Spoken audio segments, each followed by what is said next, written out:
Və mənim də bugün hər gün olduğu kimi bugün də dəyərli bir qonağım var və hər kəs tanıyır efirlər vasitəsilə. Rafiq müəllim Allahverdiyev psixoloqdur, tanınmış bir psixoloqdur. Hər zamanda biz veriliş və verilişdən öncəsi qonşu proqramlarda biz ekspert olmuşuq, söhbətlərimiz olub. O da öz işinin mütəxəssisidir. Təbii ki, mən kamil məsələsində biraz ehtiyat edirəm. Çünki kamilliyin çox böyük mərhələləri var. Mən xoş gəldim deyirəm əziz qardaşıma. Ramazanınız mübarək olsun. Və mən təbii ki, fikirlərə qoşulmadan öncə necə keçir Ramazan? Onu mənə xahiş edirəm, deyin ki, və sonra birbaşa sizin də bir xeyir duanız olsun və eyni zamanda siz psixoloqsuz, nəfsdən mövzu gedir. Mövzu səbirdir, nəfsdir, insanın daxili düşmənidir. Ümumiyyətlə, psixologiyada bu necə qeyd olunmuş? Çox sağ olun, dəyərli hacı, minnətdaram sizə. Əslində, Ramazan bayramının insanın ruhunun, insanın mənəviyyatının tərbiyə olunması, tərbiyə etməsi bir məqamıdır. Yəni, bu ay insana sanki bu 11 ay, 12 ayın içində bir daha məzmunlu bir imkan yaradılır ki, insan öz mənəviyyatını tərbiyə etmək barədə düşünsün. Və bu, bilirsiniz hacı, müəyyən məqamlar var ki, insan psixologiyasına, insan anatomiyasına xarakterik olan keyfiyyətlər var. Bunlardan məsəl üçün, nəfəs almaq, qidalanmaq, yatmaq, bunlar insanın özünün iradəsindən asılı deyil. İnsan ona əməl etmir, insan ona icra edir. Yəni, insan ona icra etməsə, onun yaşaması mümkün deyil. Amma müəyyən məqamlar var ki, insan ona əməl etmək, insan öz əlindədir. İnsan ona əməl etməsə, öz mənəviyyatın, əxlaqın, insani dəyərlərin, ilahi bağlılığını itirəcək. Və bunların içərisində də ən birinci sıralarda duranlardan biri nəfsdir. Nəfs. Yəni, bunu psixoloji dillə izah eləsək, bu tamahdır. İnsan nəfsini, tamahını idarə etməyi bəzən insana kənardan heç kəs onu məcbur edə bilməz. İnsan işləmək, oxumaq, bunları öyrətmək olar.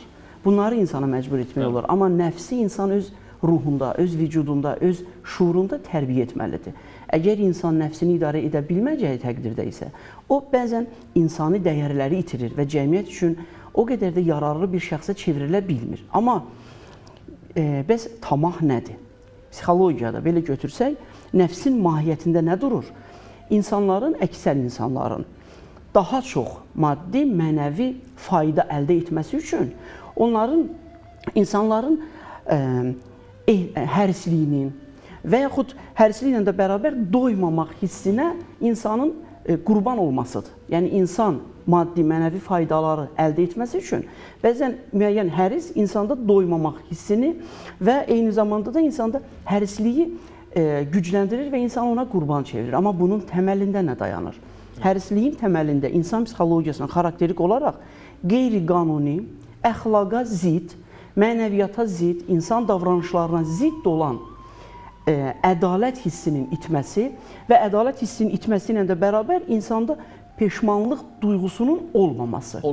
Peşman olmaması. Evet. Bu hallarla ifadə olunan insanın düşüncə tərzidir. Doğru. Fikir verirsinizmi hacı? Biz dini mənbələrdə də, müəyyən elmi əsərlərdə də, elmi araşdırmalarda da insan nəfsi üzərində çox dayanılır. İnsan tamahını idarə etmə üzərində çox dayanılır.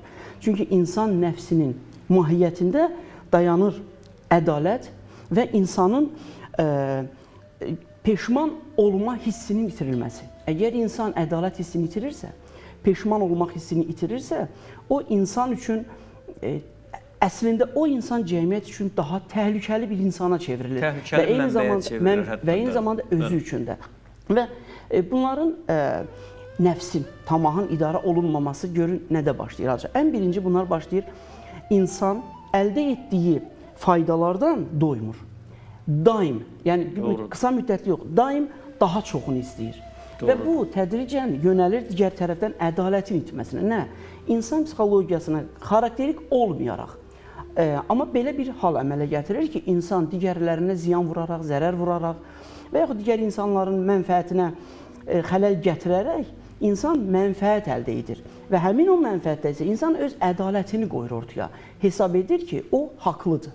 Yəni, həmin o ədalət hissinin itməsində isə insan özünün güclü olduğunu, qeyri-şuuri olaraq dərk edir və bu öz şəxsiyyətinin pozulmasına gətirib çıxardır. Növbəti bir məqamda isə bütün bəşər dünyasında, bəşər tarixində ən pis cinayətlərin təməlində tamah dayanır. Bəli, tamah və nəfs insanı ən qəddar, doğmalarına qarşı olan cinayətlərə təhrik edir. Çünki insanın nəfsinə qurban olanda, insanın nəfsi, tamahı, insanın xarakterinə, davranışına, əxlaqına hakim olanda insan mənfəət əldə etmək istəyir. Amma dəyərlər itir. Bu mənim qohumumdur, yaddır, kimsəsizdir və s. Yetimdir. İnsan o hissləri itirir. İnsan bəhrələndiyinə görə özünü güclü sayır və ən qorxulu tərəf isə nəfsin insan üzərində hökmranlığı deyək. Həmin o insana hökmranlıq etdiyi ərəfədə isə vicdanın susmasıdır. İnsan nə əmələ gəlir? Həmin anda həddindən artıq nəfsin qurbanına çevrilmiş insan və yaxud tamahın əsrinə çevrilmiş insanlarda vicdanın susması, digər bir insanlara xələl yetirməsində insan peşmanlıq hissi çəkmir. Peşmanlıq hissi yaşamır və əgər insan tamahın əsrinə çevrilir, peşmanlıq hissi yaşamırsa, onun vicdanın susması deyilir. Yəni, vicdan əslində psixoloji anlamdan götürəndə, vicdan insanın özünə və ətrafdakılara insanın münasibətidir. İnsanın münasibəti dağılır. Çünki psixoloji dildə desək, insan münasibətlər sistemində şəxsiyyətə çevrilir. Əgər bu şəxsiyyətə çevrilmirsə, bunda tənqidi münasibət yoxdursa, o cəmiyyət üçün faydalı ola bilməz. Hacı, baxın, siz çox gözəl izah verdiniz. Əgər insanın nəfsinə hakim ola bilməməsi, o psixi pozuntu halına çatırsa, insanın əxlaqı ilə reallıq arasında əlaqələr pozulur. İnsan, biz əxlaq geniş miqyasda götürmək istəyirəm, insan real, mən kiməm, mən hardayam, mən nəçiyəm, mən hansı vəzifə sahibiyəm, mən hansı məsuliyyət daşıyıram. Bununla əxlaq normaları arasında əlaqə uçur. Əgər insanın əxlaq normalarını dərk etməməsi bir yana, əgər insan əxlaq normalarını dərk etmirsə, siz dediyiniz kimi, o hansısa bir əməlin pis olduğunu ona izah edəndə və yaxud o özü dərk edəndə, onda peşmançılıq hissi əmələ gəlir. Yaxud peşman olur, bəzən tövbə edə bilir və yaxud peşman olur, insan səhvlərini düzəldə bilir. Əgər insan həmin o siz dediyiniz formada peşmançılıq hissini yaşamır və ədalət, bunun elədiyinin ədalətsiz olduğunu qavramırsa, o insanda əxlaq normaları pozulur. Əgər insanda nəfs, bax görürsünüzmü, bizim nəfsin mahiyyəti nə qədər güclüdür. Tamahın, hədsiz tamahın, insanın hədsiz tamahının qurbanı olmasının nə qədər böyük bir təhlükəsi və böyük bir anlamı var. İnsan nəfsinə qurban çevriləndə ən vacib olan əlamətlər insan əxlaqını və dəyərini, vicdanını və insan utanç hissini, peşman olmaq hissini itirir və həmin o adamların isə dinimizə də zid, insan əqidəsinə zid, insan əxlaqına zid olaraq sanki öz dünyaları yarandır. Həmin o adamlarda pozuntu başlayır və onlar insanlardan, dünyadan, bəxtindən, taleyindən qismən, onlar qisas almaq istəyir. Sanki onlar təhlükəli bir varlığa çevrilirlər və bu hədsiz bir hal olduqda isə, hacı, onlarda tamahın qurbanı olan insanlarda isə başlayır, ən pis bir məqama gəlib çıxır. Onlar rəhimsiz bir mövqe tuturlar. Onlar heç nəyə, insana və digər canlılara da belə rəhim göstərə bilmirlər insanın ruhunda. Əgər insan psixikasında rəhim itirsə, o insanın, siz deyən kimi, tamah, nəfsdir, məsuliyyətdir, vicdandır, bunların heç birinin anlamı olmur. O insanlar yalnız qisas almağa çalışırlar və bu tamahın ən qorxulu tərəfi isə adamların həmin əxlaq normalarına əməl edə bilməməsidir. Və fikir verin, tamaha qurban olan insanlar, bilirsiniz, Əfsaləddin Xaqaninin çox gözəl bir fikri var. Deyir ki, tamah zəncirini yalnız sağlam ağılla qırmaq olar.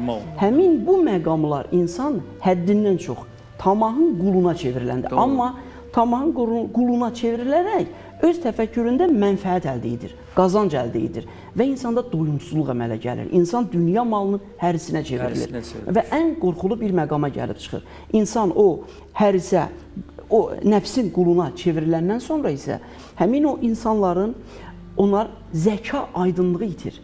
Onlar sağlam təfəkkürə malik ola bilmir. Çox təşəkkür edirəm, minnətdaram əziz qardaşım, var olun. Yəni çox geniş bir məlumat verdiniz.